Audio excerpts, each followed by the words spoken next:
Let's take a look at Palantir, ticker symbol PLTR, obviously a name that many traders and investors are watching very closely. A growth story for sure. And the question might be what's next here from a long-term perspective, but also from a shorter-term perspective. So first of all, when we look at this company, let's forget the chart for a minute. We are looking at a stock that is trading, quite rich in terms of its sales. So if you look at the stock's price to sales, you can kind of see what this has looked like over the course of time. We're now at a record price to sales, if you will, metric, and that is not cheap. Particularly when you get to those kind of 60 times sales levels pretty quickly. Now, that's more of a fundamental view. Obviously, in the near term, a momentum stock like this can continue. So let's have a look at the near term. I will just quickly zoom out and say, from a long-term perspective, listen, absolutely, this stock there is a growth story there that fits within the AI theme. That is obviously why this stock is going higher. And so, there's really not a whole lot to say here technically from a long-term perspective other than it comes down to a growth story. In the near term, though, there are things to be concerned about here as far as momentum goes and some levels that we want to watch very closely. The weekly chart, all it really tells us here from a technical perspective is that we essentially broke out of an important level last year in September, and the stock since that breakout is now up roughly 150, 155 or so percent. If we zoom in a bit closer and we look at this from sort of the daily time frames, so each bar here representing one day, what we are seeing is that the stock, since it formed this new trading range, and that formation was complete with the dip in August of last year, we then were able to draw basically two lines. We have now once again reached the upper end of that range. Now, that does not mean the stock has to fall apart. Remember, if you look at this, the last time the stock went to the upper end of that range, it ended up still continuing higher, but along the range. So the upside wasn't parabolic. It was just a bit more sort of, orderly or linear.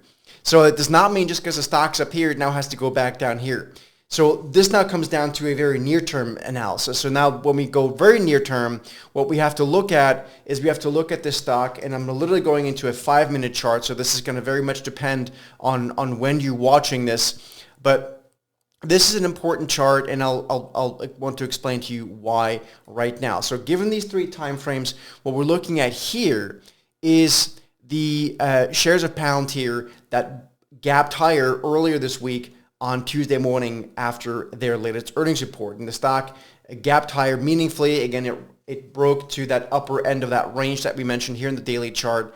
And so this is where we need to probably take our cue from. So I've got levels circled here as I'm recording this. By the time you're watching this, obviously these levels may be very different. They may have broken, they may have continued. But I'm watching this very closely because I think if the stock breaks and holds, certainly on a daily closing basis, maybe even intraday, below $100 meaningfully, not by a penny or by a couple pennies, by a couple of bucks at least. I think we're at risk of starting to work our way into this gap. So that then we might fall into a near-term consolidation phase that might be a bit more directional. On the other hand, the stock could literally just go sideways, and then very simply, if it starts to break back above 106 or so, it would be in a situation where this move could continue. However steep and without pause that may have taken place. So here is how we are looking at this from a momentum perspective. You can see we received our latest momentum buy signal on the stock on Thursday, January 23rd. The stock remains bullish momentum. There's no doubt about it. And of course, structurally, as we said before, just to kind of bring this full circle, from our trend following work, you can see we received a trend buy signal in May of 2023 when the stock was trading around $11. It's currently trading at 100, so that's at 800. It's an 8x percent move, and again, the stock remains bullish trend.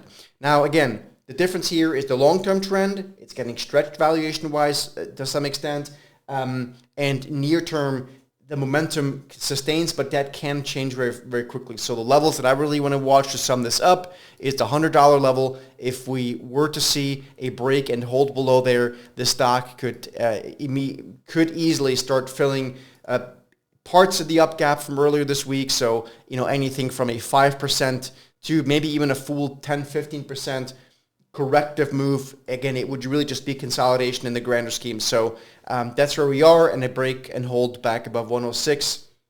Momentum continues. But I think regardless, momentum will slow down. It's not going to accelerate from here. That's really the point. So, if I were to be long a levered bet here, calls or something like that, I certainly would want to pare that bet back. Wouldn't want to cancel it, but pare it back because, again, the rate of change, the acceleration of the momentum part is probably going to slow, which does not mean it can't continue, as I said before. Hope it helps. See you again in the next video.